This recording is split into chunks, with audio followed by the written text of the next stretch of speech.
Hey guys, it's Brandon, aka B.Rich Beauty, aka your beauty best friend. And baby, today's hot topics are fears. We're gonna recap last night's Zoom.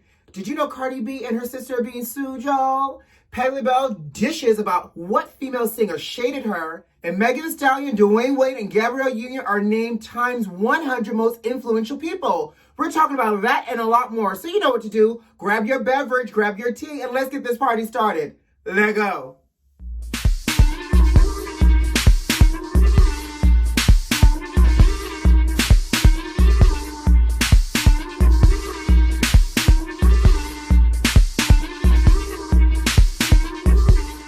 So all right. So in yesterday's video, I told you that they were doing a Zoom Where It Happens Now, and they're going to be reimagining the Friends cast, specifically for one night only, one episode. They were reenacting an episode from Friends with an all-black cast. So the cast was great. Sterling K. Brown, Jeremy Pope, Aisha Hines, Uzo Aduba, Kendrick Sampson, and Ryan Bath, who is Sterling K. Brown's wife. So the cast did an amazing job. I'm going to say that 130 times over. The cast did an amazing job.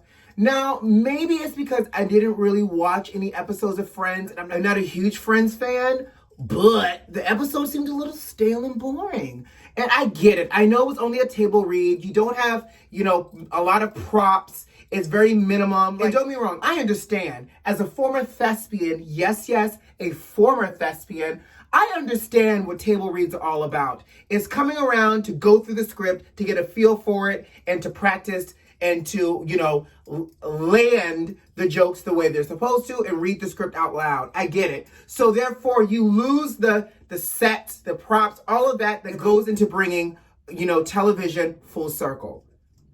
So I'm not including that into my review. I'm just saying the episode itself just seemed quite boring. And so the cast did a great job. The episode for me was a little, yeah. And I will tell you, just to be fair, I even went and watched that same Friends episode after I got done watching the Zoom episode, and I still felt a little, yeah. Apparently, I'm not a Friends fan. It's back to living single I go. Speaking of television, do you guys watch, or did you watch Power when it used to come on Stars? Well, I never saw Power, but I will say this. Actually, I lie. I saw one episode of Power, and I swear, the one and only episode of Power I saw was literally the series finale, and I was watching with my bonus mom. Don't judge me. I realize that I probably need to go binge watch Power, but for those Power fans, Power got a spinoff, Power Book 2, and Stars has announced that they are renewing the spinoff for a second season. Now, apparently the spinoff is doing really well, and it's probably because all the people that love Power has come over to the spinoff, and which is smart. I will say this though, Stars is really trying to step their programming game up. I might have to go ahead and get me a 7-day free trial, once my Friends login expires, because he was on a free trial too, to get kind of caught up, because I need to now watch Power and all the seasons. Apparently there's a lot of seasons to Power. I need to watch the seasons of Power, and I probably need to start watching the spinoff. But I feel like I need to watch the original before I watch the spinoff.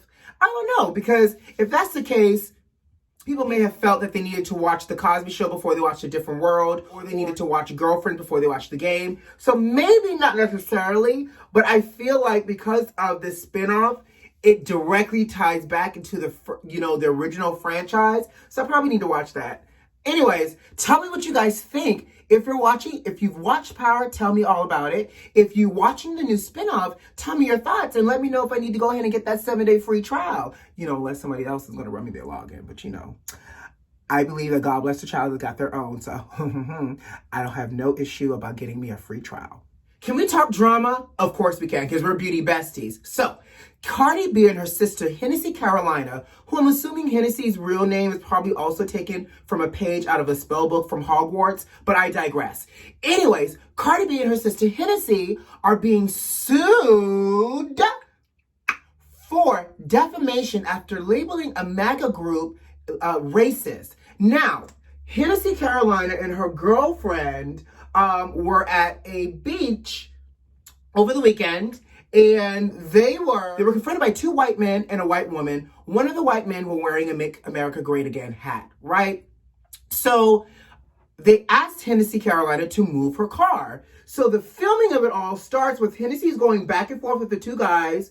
They're being a little bit belligerent and rude. Now, I'm not telling you Hennessy Carolina is a saint either, saints, because she got a mouth on her. But I will say, if you want to watch the video, go ahead, Google the video, YouTube the video, it's up online. I'm not inserting that type of crazy energy into this video, but it's quite interesting because you can see that they're getting upset with her, and the woman that's with them even flicks off Hennessy Carolina. Now, the lawyer for this group is flipping the story. They're saying that the video that Cardi B and Hennessy posted, obviously saying that they were being racially profiled and unjustly treated by these MAGA hat supporters, I should say. And at the end of the video, the woman yells, "Trump 2020, Trump 2020. Again, y'all can look for this video yourself. So Cardi B and Hennessy posted this video to their social media platform. Why? Because they have the platform to get attention for when people want to act like a whole donkey. I don't blame them. But the lawyer for the people are saying that this group is now living in fear. Living in fear. Living in fear, child. In that Cardi and Hennessy edited this video to make them look bad. Now, when you look at the video, it does not look like the video was edited. And I know what editing looks like because I have to edit videos all the time. And on top of that, you hear what the people are saying. They're being rude. They're being belligerent. And so, Cardi is saying that not only did they treat her sister like this because of her being Afro-Latina, but also Afro-Latina and a gay couple as well. Now, the lawyer is saying that Hennessy Carolina targeted them because one of the men in the group was wearing a MAGA hat. Now, listen, I can't say if she did or not because that part is not on video. Nor can I say she wouldn't do something like that because she also didn't seem too sober either in the video. However, from what we saw, it did not look edited, and those people were downright rude and belligerent. So it'll be interesting to see, child, the rich in these lawsuits. It'll be interesting to see how these three people now living in fear, child, how this plays out. But I'm going to keep you posted. Continuing on this drama train, y'all know I mentioned R. Kelly, the Pied Piper of pedophilia. I mean, allegedly. But R. Kelly was attacked by an inmate not too long ago, and his lawyers were trying to get him removed and get R. Kelly an early release, saying that they feared for R. Kelly's safety. Now, if you recall, the guy mentioned and went on to say that not only did he stab R. Kelly because he was frustrated, because with R. Kelly being in the jail and all the protesters also calling for R. Kelly to be free. Honey, you would act like this is the civil rights movement and these people are trying to free R. Kelly because he got arrested for a Montgomery bus sit-in or marching for Breonna Taylor or George Floyd. But no, child, these people were protesting because they just wanted to free up some R. Kelly, honey, so he can give us some more In the Closet part 184. Anyways, so the guy said that he was frustrated because they had the prison on lockdown, which meant they had more restriction to their day-to-day life. But he also said that he was the victim of a corrupt system because he does not have access, the attacker, does not have access to adequate lawyers right now because of everything that's happening, and that someone within the internal structure kind of gave him the motivation and the extra push to kind of shank R. Kelly. Now that they moved this man, R. Kelly lawyers are saying that they feel like the threat has been removed and they feel like he's a little bit safer. They're still pressing for R. Kelly to get the early release. But here's the thing. I've seen a few episodes of Oz. I've seen a few episodes of Law and Order, Criminal Intent, SVU. And what I know for sure is just because he's gone does not mean that he did not pass the baton. Or the shank to somebody else to do the deed. Now, I hope R. Kelly is safe in prison, child. But I just wanted to let y'all know that was the latest drama with the Pied Piper of R&B. Moving on. Now, Shifting from a little drama to a little shade, darling, because there wouldn't be hot topics if there was no shade involved. Let me take a sip. Auntie Patti, Mama Patti, whatever you want to call her, Patti LaBelle did an interview with Angela Rye, and it was so cute, too. They were cooking in the kitchen. Patti was cooking. Angela was cooking in her own kitchen. And Patti was talking to Angela about, you know, just being in the industry for as long as she's been in, and the shade that came out of it. So Patti started telling a story about performing during Live Aid in 1985. During that, she had her son Zuri with her. Patti said she had just got done performing, and she went up to Mick Jagger to introduce her son to Mick Jagger. Now, she said Mick was like, oh my God, you're Patti's son. Embrace Zuri. Mick was standing next to another female, a female entertainer. Patti said she went in to lean in for a hug, and that unknown, I won't call her name, female leaned back. Patti threw on her best accent and said, the female said to her, oh no, darling, you're moist. Patti said, I just got done performing. Of course I was moist. But she said, the heifer told me I was moist. And she said, I have never spoken to that heifer ever since. Now, you know I had to do a little investigation because Live Aid was filmed between London and Philly.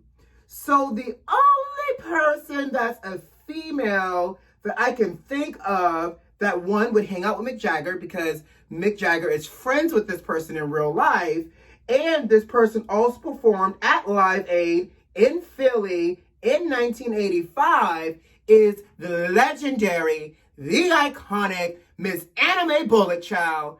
Baby, Tina Turner went rolling down the river and rode on past Patti. She said, you are too moist for me to embrace you. Now, Tina, let's cut the bull, girl, because you know when you perform too, honey, that sweat bead forms right around that wig line. But baby, Patti says she has never spoken to her since. Now, that was 1985. I can't believe it. Now, you know, I also believe Patti says she's been shaded. She's had good moments in the industry. She's had bad moments in the industry. She's been shaded. I can't believe that that shade has lasted for this long. And I wonder if Tina knows that that's the real reason why Patti don't bake no pies for her. And maybe Tina just don't care. You know, she living that grand old life in Switzerland, honey.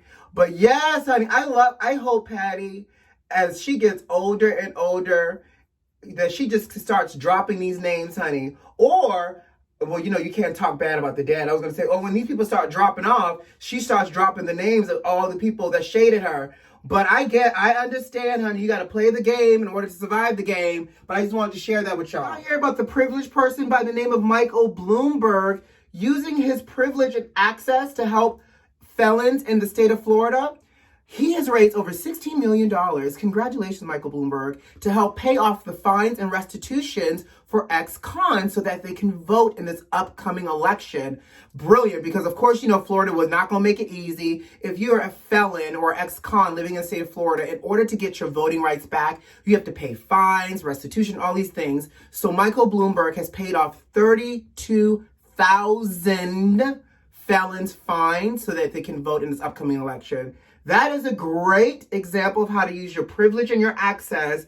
Thank you, Michael Bloomberg, because those 32,000 people. Now, here's the thing, ex-cons, felons, and I say this from a spirit of love. 32,000 of y'all that just got absolved of all your fines, y'all better turn out and vote. And vote with your consciousness, child. And think about which party would have left you without access to voting and which party affiliation gave you access to voting. I ain't telling you how to vote, but I'm going to just tell you how to use some common sense. And speaking of common sense, no, we're not talking about common. Child, Chance the Rapper tried to be political. This fool tweeted a post saying that if you don't know who to vote for this upcoming election, ask your mama. And not ask just anybody's mama, ask your own personal mama, because women have been through a lot of different things and you can trust your mother in terms of who you should vote for. Now here, I understand where he's saying about the sentiments, but let's talk about it.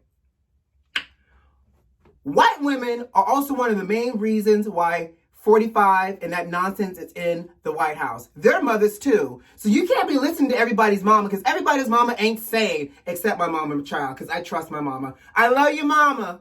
I love you. But I'm just saying, everybody's parents don't vote the way they should be right now in this election. So you might need to actually listen, ask questions, and then make your own decisions. But most importantly, just vote. But child, just don't be the blind leading the blind just because your mama voted. Because hell, people mamas have voted for 45. Just because your mama voted for something. I'm not telling you who to vote for, but I'm just saying, use your judgment, your intuition, and use your mama as a guide on the side and not the sage on the stage, okay? How do I look? I look ready for work, right? All right, cool. I'm almost ready.